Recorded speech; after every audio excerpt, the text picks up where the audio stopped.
Hey guys, Dave here from Wolf in the Wild Survival. So I'm filming on my iPhone and I'm in my regular street clothes. I'm not in my bush clothes today. Blew the starter on my truck. It's in the shop right now. I drove for about 4.5, 5 hours to get to where I am. I stopped at a place to get pizza. When I come back out, wouldn't start. So I got it at a shop, getting fixed. For the time being, I'm, kind of here. But I left, like, a lot of my stuff in the back of my truck, and I don't have access to it now. So you're going to have to forgive the probably poor video quality, because I'm on an iPhone, not one of those ones with the good cameras. And I don't have, like, a tripod or anything at all. I don't even have my bush clothes. I forgot all that stuff in the back of my truck. I just grabbed what I thought I needed as the essentials and realized I forgot one backpack with all my filming stuff in it. So the show must go on. So anyway, today's video is going to be about caribou moss, sometimes called reindeer lichen. I think it's got a couple other names. Most of them elude me right now. I always just call it caribou moss. I'm pretty sure that's the most common name, or at least that's the most common name in my area. Different areas, different common names. It's just the way it is. You're going to find your caribou moss mostly on bare rock, growing in clumps. It's usually a full sunlight kind of thing. You're not going to find it in the shade. So if you find a lot of exposed rock, particularly in my area, like quartz and granite and whatnot. Turn the camera around and I'll show you what I mean. See this kind of stuff here.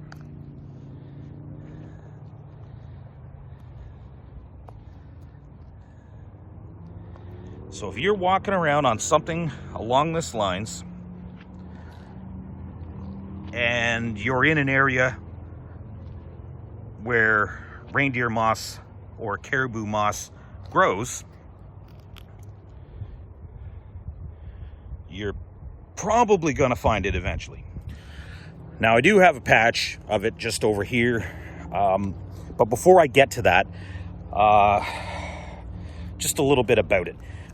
So as far as nutrition goes, it's probably not really super nutritious, but it is an excellent source of carbohydrates. It is something like 98% carbs. Carbs are kind of hard to come by in the wild. Certain times of the year, they're a little easier to come by, apples, berries, things like that. But a good source of carbohydrates really is kind of hard to come by in the wild. And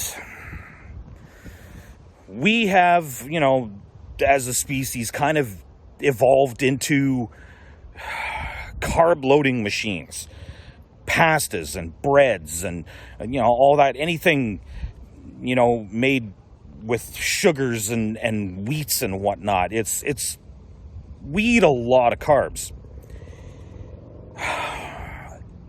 We probably want to at least kind of maintain that while we're in the forest, in the woods, in some sort of a long-term survival situation, because we will maintain our weight longer if we have a good source of carbs.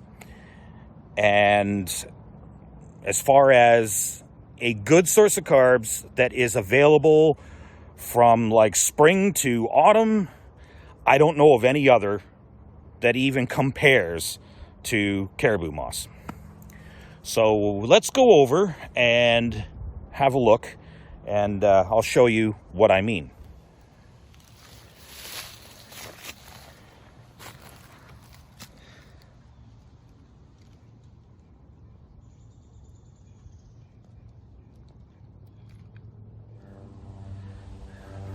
Some of you would have seen my 7-day survival challenge videos, and you'll recognize the caribou moss from those, I'm sure.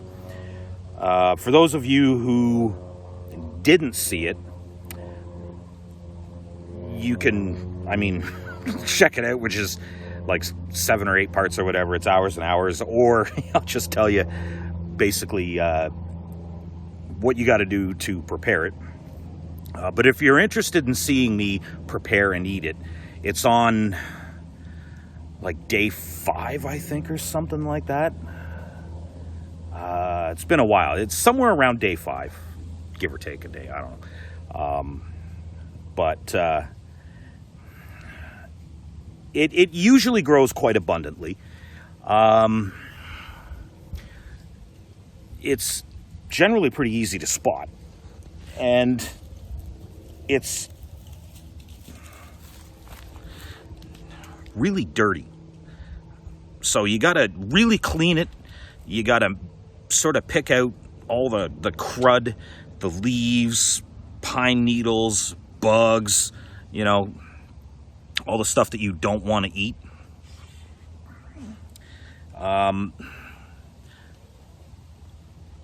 It's not very labor intensive to collect it and clean it, though. But then you got to boil it at least 3 times. This is full of, you know, I can't even remember the name of the chemical now. I mean, I've said it before, I'll say it again. If you're looking for a YouTube channel that's going to have, you know, like a whole bunch of scientific names and whatever, this definitely isn't the one.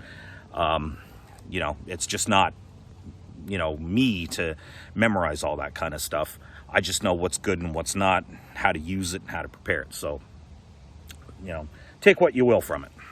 But you got to boil this to get those bad things out of it that's going to upset your stomach, give you diarrhea, stomach cramps, all that kind of stuff.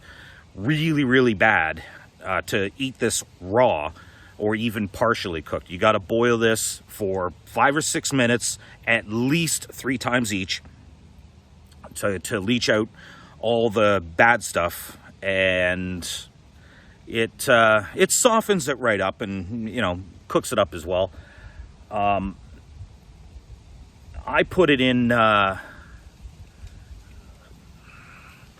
guess, sort of a soup I made out of like a bunch of frog legs and whatnot. And I mean, maybe it was just me because I hadn't eaten like normal food in however long it was, 5 days, 4 days, 6 days, whatever it was. It tasted like Campbell's chicken noodle soup to me. It really did. So, you know, it's not very palatable on its own, but you could cook it with other stuff and, you know, make it a little tastier. Let me see. So I did mention before, it's like 98% carbohydrates or whatever. It is quite filling. I don't really know how nutritious it is necessarily. It might be it might not be at all. I honestly couldn't tell you. I just know that it adds a lot to a meal. It is a good filler, and carbohydrates, it's a good source of energy.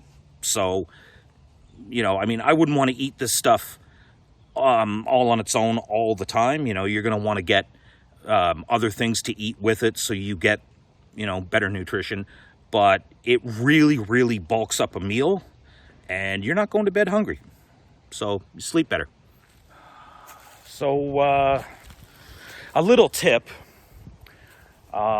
if you put a little bit of campfire ash into some water and soak it for a while before you boil the water, but change the water and rinse out all the campfire ash before you boil it, that will help to reduce the bitterness of the plant when you're ready to consume it. Something else that you can do, because it is very brittle and it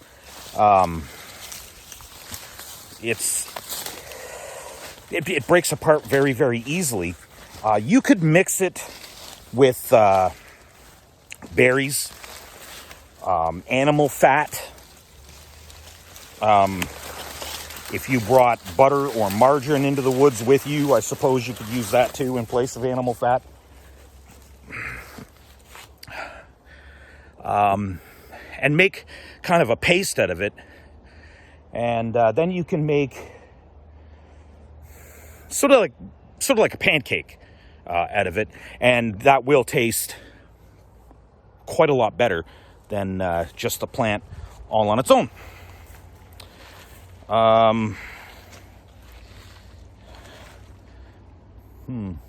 Jeez. The juniper bushes are really, really thick up here. It's kind of hard to see where I step. I don't want to... Yep. It's a lot steeper than it looked. Whew. Whoa. See, this is why I like to wear bush boots and whatnot, plus my bush clothes, because I don't care if it gets dirty. But, well, my street clothes is another matter.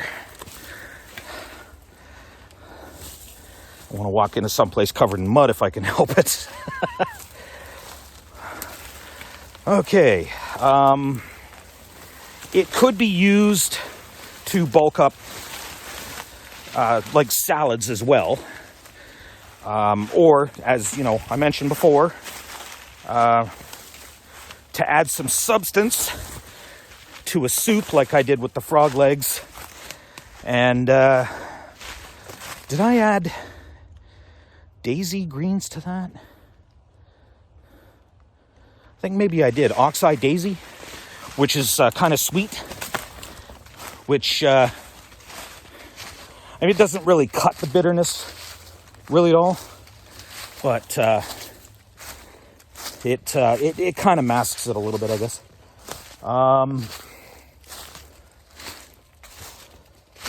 Oh yeah,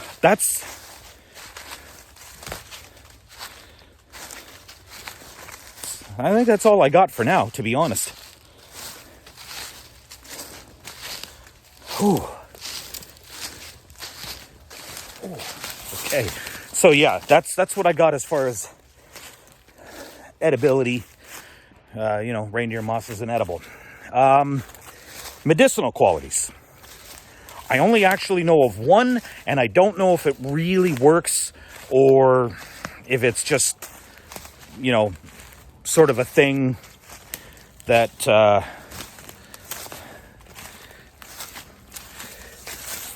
don't know. Some native tribes used reindeer moss to help treat kidney stones.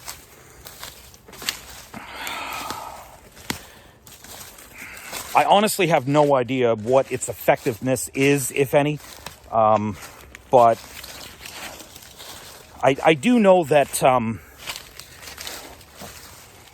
science, for the most part, likes to question a lot of natural remedies and a lot of like native traditional medicines and whatnot. I would like to think that the natives, you know, I mean, they did pretty well before, you know, people look like me come along. I don't really think that they would just do it and not know what they're talking about. I would lean towards it probably has some effectiveness against kidney stones. So yeah, that's basically what I got.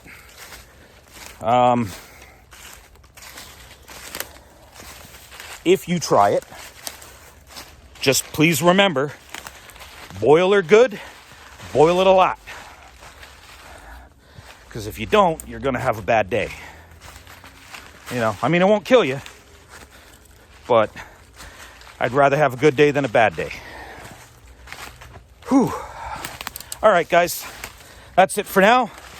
Thanks for watching. We'll see you in the next video. Until then, stay wild.